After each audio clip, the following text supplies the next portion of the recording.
Meus queridos irmãos, meus queridos pré-adolescentes, a cada um dos queridos professores que já estão conosco, para aprendermos, meditarmos e conhecermos mais da palavra do Senhor, para, como eu sempre tenho o costume de dizer, de mergulharmos um pouco mais na riqueza sagrada e desfrutarmos das maravilhas que Deus tem preparado para nós através desta lição. Nesta feita iremos estudar a lição de número 12, que tem por temática o Consolador. Este trimestre que tem sido tão desafiador, esse trimestre que tem sido de tantas batalhas, tantos conflitos, até mesmo dificuldades, mas ao mesmo tempo tão especial, tão rico e tão importante para o nosso aprendizado, tão importante para nós, queridos professores, que temos a missão e a tarefa de plantar no coração de cada aluno, de enxertar no coração dos alunos, através desta lição tão extraordinária, o conhecimento, a compreensão de quem é o nosso Deus e como Ele se revelou e como Ele se revela e é manifestada a sua vontade através das Sagradas Escrituras. Nesta feita, hoje iremos estudar sobre a terceira pessoa da Trindade, como assim é convencionado. Iremos estudar sobre o Deus Espírito Santo, o Consolador, o amigo fiel, o amigo da igreja, o nosso amigo Espírito Santo.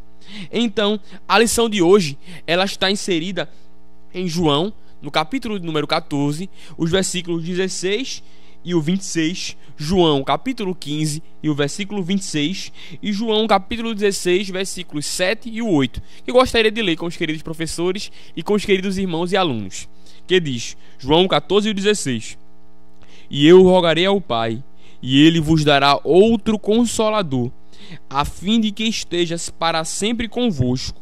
Versículo 26: Mas o Consolador, o Espírito Santo, a quem o Pai enviará em meu nome, esse vos ensinará todas as coisas e vos fará lembrar de tudo o que vos tenho dito. Capítulo 15, versículo 26. Quando, porém, vier o Consolador, que eu vos enviarei da parte do Pai, o Espírito da verdade, que dele procede, esse dará testemunho de mim, e vós também testemunharei, porque estáis comigo desde o princípio. Capítulo 16, versículos 7 e 8, e encerra a leitura. Mas eu vos digo a verdade, convém que eu vá, porque se eu não for, o Consolador não virá para vós outros. Se porém eu for, eu vos enviarei.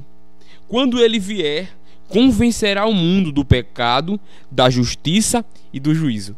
Esses são os textos que fazem a base da nossa lição de hoje, que é onde se encontra a nossa lição. A Bíblia diz de hoje se encontra no Evangelho escrito por João, no capítulo 14 e o versículo 16, que foi o primeiro texto da nossa leitura.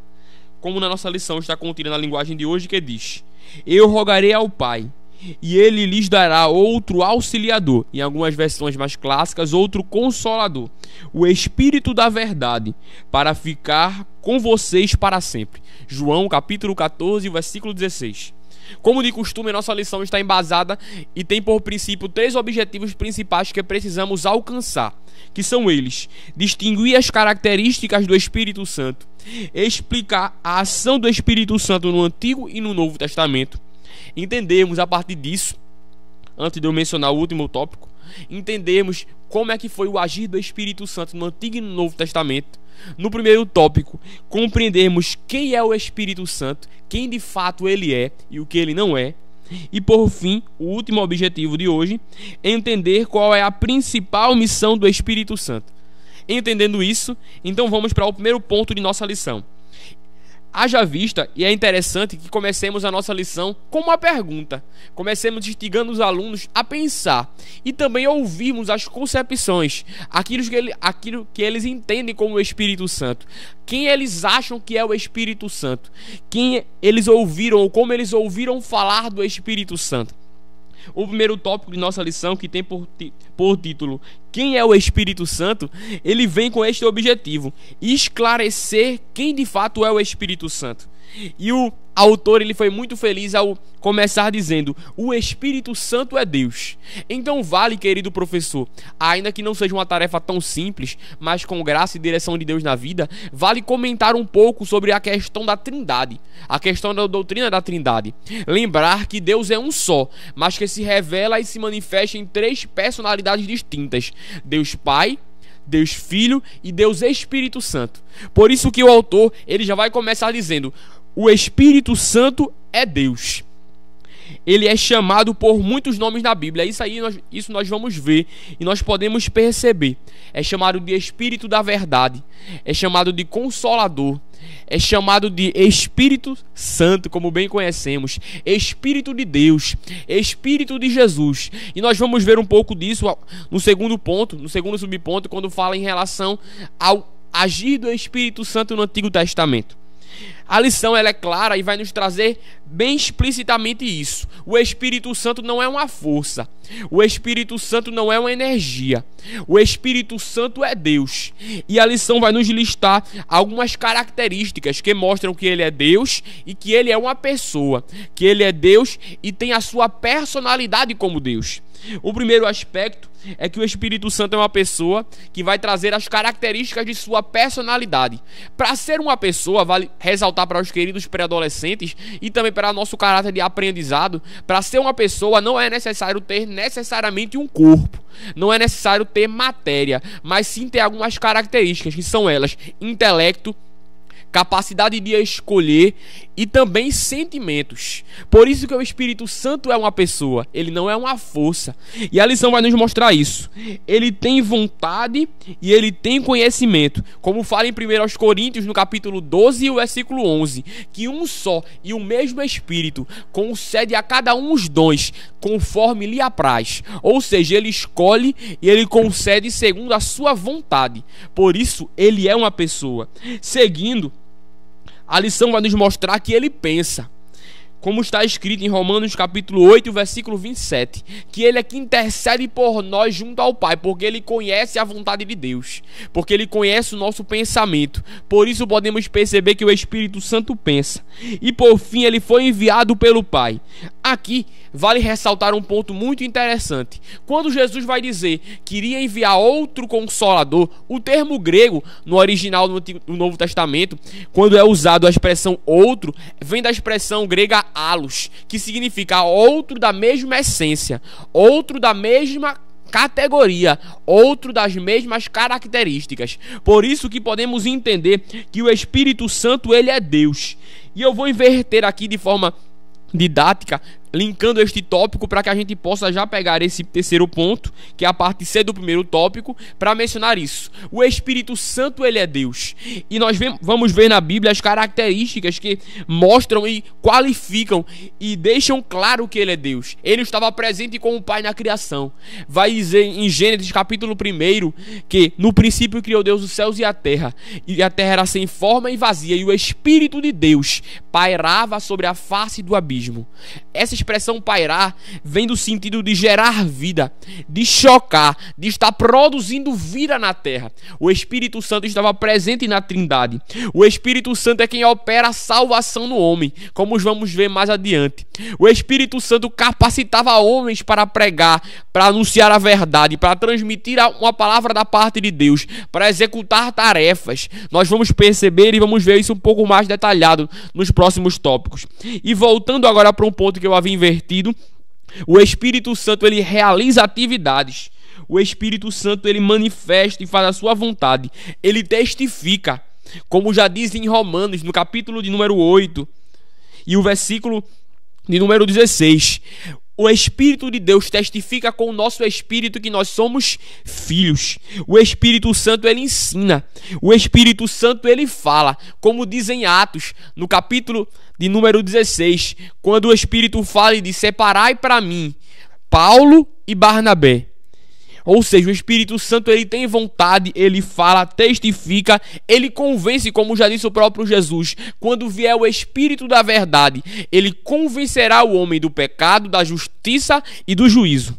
Seguindo nossa lição, o segundo ponto, ele tem por esclarecimento mostrar-nos a ação do Espírito Santo no Antigo Testamento.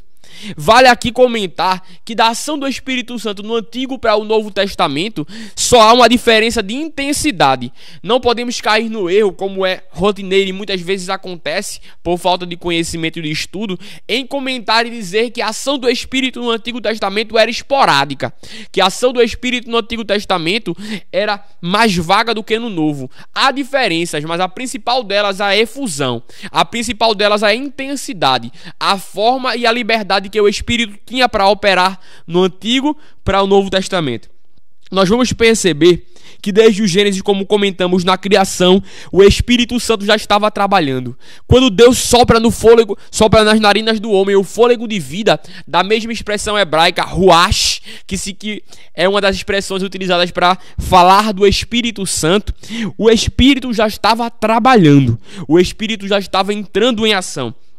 Nós vamos perceber também o agir do Espírito Santo a partir da capacitação dos líderes. Vale aqui ressaltar que no Antigo Testamento o Espírito não desceu sobre muitos homens, ou não encheu muitos homens, como aconteceu no Novo Testamento, na dispensação da graça, na efusão do Espírito Santo. Mas ele descia sobre pessoas e indivíduos específicos. Principalmente podemos mencionar 3 deles: reis, profetas e sacerdotes, com objetivos específicos, com propósitos definidos: propagar a mensagem de Deus, libertar o povo que estava em cativeiro, libertar o povo que estava sendo oprimido e principalmente conduzir o povo no caminho do Senhor. Haja vista que muitos dos homens e o povo em maneira geral, eles sempre estavam, vez por outra, inclinados para o pecado, inclinados para a iniquidade, e por isso o Espírito Santo não operava com completude no Antigo Testamento. Mas vamos ver exemplo de homens que foram capacitados pelo Espírito Santo para assim desenvolverem tarefas extraordinárias. O primeiro exemplo que a lição nos mostra é o exemplo de Moisés, cheio do Espírito Santo, cheio de graça, cheio de paciência e também de poder para realizar milagres, como uma voz profética, ao ponto de ele profetizar dizendo que Deus iria levantar outro, já fazendo menção e alusão ao próprio Cristo, com autoridade e voz profética para fazer a vontade de Deus e conduzir o povo no caminho da salvação. Nós vamos encontrar também o exemplo de Sansão, homem cheio do Espírito Santo de uma forma tão marcante, tão poderosa, que ele era dotado de uma força tão extraordinária que ele levantava portas, que ele rasgava animais como se fosse nada, que ele tinha grande poder e força. Outro exemplo que podemos mencionar, a lição não nos mostra, mas a Bíblia nos relata, é o exemplo de Bezalel. Foi cheio do Espírito Santo, filho de Ur, usado por Deus para fazer os ornamentos e também trabalhar na construção do templo, cheio do Espírito Santo, de sabedoria e de capacidade para assim trabalhar com ouro, com prata e com pedras preciosas. E dentre outros exemplos, como também podemos ver o exemplo do próprio Elias, como já vai mencionar a nossa lição, sobre sacerdotes e profetas, e até mesmo o exemplo de Saul, que escolhido por Deus, quando confirmação do seu ministério, confirmação do seu reinado, ele é cheio do Espírito Santo e junto com um grupo de profetas, ele agora vai profetizar. Ele agora vai falar a vontade de Deus. Outro exemplo que podemos mencionar é o exemplo de Davi. Davi, quando ele se ajoelha em 1 Samuel capítulo 16 e o profeta unge ele, quando ele se levanta, vai dizer que o Espírito Santo apoderou-se de Davi, encheu Davi de unção, e agora Davi não era mais um simples menino, mas era alguém que estava cheio do Espírito Santo. Outro exemplo são os profetas e sacerdotes, como mencionei, como o exemplo de Samuel e o exemplo de Elias.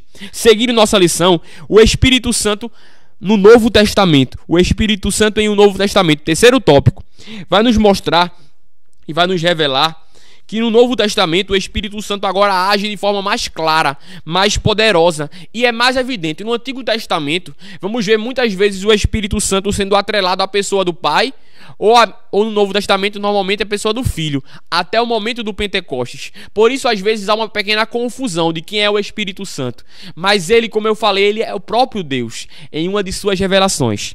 Seguindo, nós vemos o Espírito Santo trabalhando de forma muito marcante na vida de Jesus, desde o seu nascimento virginal, através da unção do Espírito que se apoderou e encheu Maria e fez ela conceber. No batismo de Jesus, quando o Espírito Santo desce de forma corpórea como a pomba, tromba e o céu se abre e diz: este é o meu filho amado, o próprio Pai falando.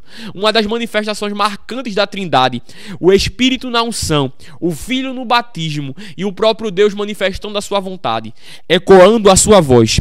Nós vamos ver o ministério mesmo de Jesus, sempre marcado pela unção do Espírito Santo. Como já disse Jesus, o Espírito do Senhor está sobre mim, pois ele me ungiu para anunciar a vontade do Pai. Seguindo nossa lição, o último ponto, de número 4, que tem como temática, que tem como título, a missão do Espírito Santo. Entendendo então a missão do Espírito Santo, vamos perceber quais são as suas características.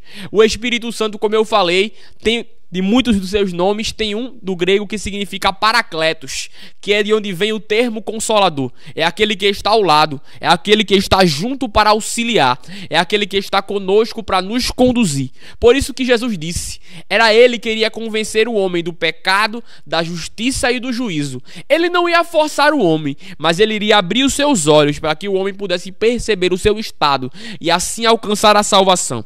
Por isso, uma das missões do Espírito Santo é agir diretamente no processo de salvação, convencendo o homem, trazendo a ele consciência e arrependimento. A segunda característica da missão do Espírito Santo é na transformação do caráter, na ação da regeneração, na ação da justificação e da santificação, no processo progressivo da salvação do homem, até ele chegar à imagem de Cristo, até ele se tornar a cada dia mais parecido com Jesus. Por fim, a missão uma das últimas características da missão do Espírito Santo é a capacitação para pregar, é a capacitação para testemunhar, é a capacitação da igreja. O Espírito Santo vem como força, como poder, na sua unção, trazendo para o homem agora a oportunidade de ter autoridade e poder para pregar a palavra. O Espírito Santo está conosco, como já disse Paulo, nós somos templo e morada do Espírito Santo. É no Espírito Santo que se cumpre aquilo que disse Jesus: eu estarei convosco todos os dias até a consumação do século. Por isso, uma das características da missão do Espírito Santo é a capacitação da igreja, trazendo unção e ousadia para pregar. Por isso que Jesus disse: mas recebereis poder, recebereis a virtude do Espírito Santo, e ser-me-eis minhas testemunhas, tanto em Jerusalém, Judeia, Samaria e até os confins da terra. Só a partir e através da unção do Espírito Santo que o homem tem autoridade, coragem e ousadia para fazer a vontade do Pai, ousadia para testemunhar, e também através da capacitação na concessão dos dons. É o Espírito Santo que concede ao homem dons espirituais, como o dom de línguas, o dom de profecia, o dom da palavra, para que assim o homem possa exercer e executar a vontade do Pai. Finalizando a nossa lição de hoje, vale como ponto muito importante ressaltar e lembrar aos queridos pré-adolescentes que o Espírito Santo continua operando e agindo na nossa atualidade, continua agindo nos nossos dias. O Espírito Santo não somente operou na história da igreja, nos primeiros séculos, na expansão e crescimento e estruturação da igreja, mas ele continua agindo hoje. Ele continua operando hoje. Ele continua manifestando a sua vontade hoje, concedendo dons espirituais, agindo no homem para que ele desenvolva e produza o fruto do Espírito, capacitando para fazer a vontade do Pai. Por isso, lembre aos queridos pré-adolescentes que os dons eles continuam sendo manifestos, que os dons são para os nossos dias e que eles precisam buscar, desejar e anelar ser cheios do Espírito Santo. Ele habita em nós, mas Ele quer a cada dia que sejamos cheios da sua presença, para que assim possamos viver com plenitude a vontade do Pai e conhecermos a direção de Deus para a nossa vida. É Ele quem guia, que ensina, que testifica, que transforma e que capacita o homem para fazer a vontade do Pai. E assim encerramos nossa lição de hoje. Deus abençoe tua vida. Deus te deu uma aula abençoada e maravilhosa, e que os queridos pré-adolescentes possam sair da aula gratificados, animados e com o desejo de conhecer mais sobre o nosso amigo e querido Espírito Santo de Deus. Deus te abençoe. Muito obrigado. Você sabia que a livraria Arca Missionária vai até você? Pois é, para sua melhor comodidade, sua livraria agora dispõe dos serviços de entrega. Tudo isso para que você, amigo leitor, Desfrute de boas literaturas sem sair do conforto da sua casa. Entre em contato conosco através do nosso WhatsApp 81982867808 ou através das nossas redes sociais. Livraria Arca Missionária, cada dia mais perto de você.